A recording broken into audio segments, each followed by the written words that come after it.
Welcome to today's Search the Scripture. We are on study number 37 in the book of Psalms, and this study covers Psalm chapter 44. So if you have a Bible, get that out and open it up to the 44th Psalm, and we will try to answer a couple of different questions in regards to that psalm. The first one is this: what does the psalmist say, that being the songwriter, because that's what each psalm is, about God's dealings in the past on behalf of his people and his relationship with them? And look in the first 8 verses. In spite of past happenings, what seems to be the situation at the present time? And that's in verses 9 through 16. And the second question: what can we learn from this psalm as to what we should do when it seems as if God has deserted us? Well, let's look at Psalm chapter number 44 together. Beginning with the first verse: we have heard it with our eyes, O God. Our ancestors have told us what you did in their days, in days long ago. With your hand you drove out the nations and planted our ancestors. You crushed the peoples and made our ancestors flourish. It was not by their sword that they won the land, nor did their arm bring them victory. It was your right hand, your arm, and the light of your face, for you loved them. You are my King and my God, who decrees victories for Jacob. Through you we push back our enemies. Through your name we trample our foes. I put no trust in my bow. My sword does not bring me victory, but you give us victory over our enemies, and you put our adversaries to shame.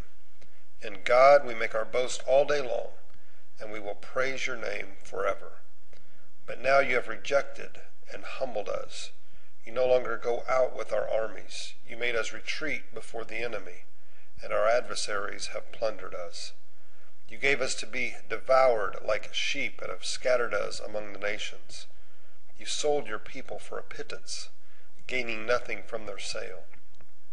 You have made us a reproach to our neighbors, the scorn and derision of those that are around us.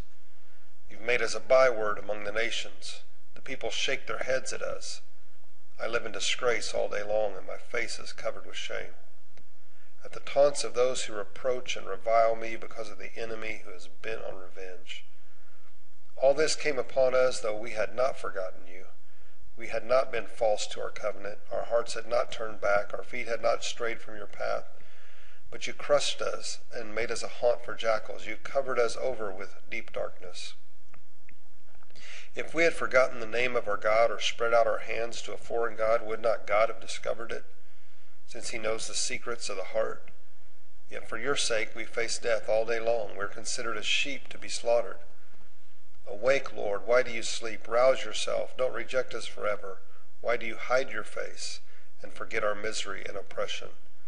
We're brought down to the dust, our bodies cling to the ground.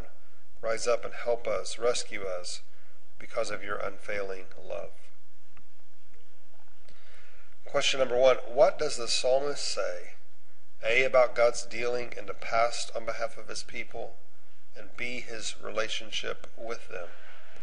And in spite of past happenings, what seems to be the present situation? Well, the psalmist opens up the first 7 verses by recalling all the many past victories that God had given to his people. And he makes it very clear that those victories were based on God's greatness and God's power, and not the greatness of the armies or the people that were in them. The following verses after that, beginning with the 9th verse through the 16th verse, we become acutely aware that the nation is suffering a terrible defeat. They're struggling to find the answers as to why they're hurting, and they're asking God to once again intervene on their behalf. It's like you can hear the words of a boil and an ashen-covered Job ringing through this psalm, saying, why? I don't understand. I am thankful for the past victories, but I don't understand the present crisis. The second question: what can we learn from this psalm as to what we should do when it seems as if God has deserted us? When we think that God has deserted us, if we're going to follow the example of this psalm, we need to engage him. We need to worship him for past victories. We need to examine ourselves to make sure that we are still in fellowship with him.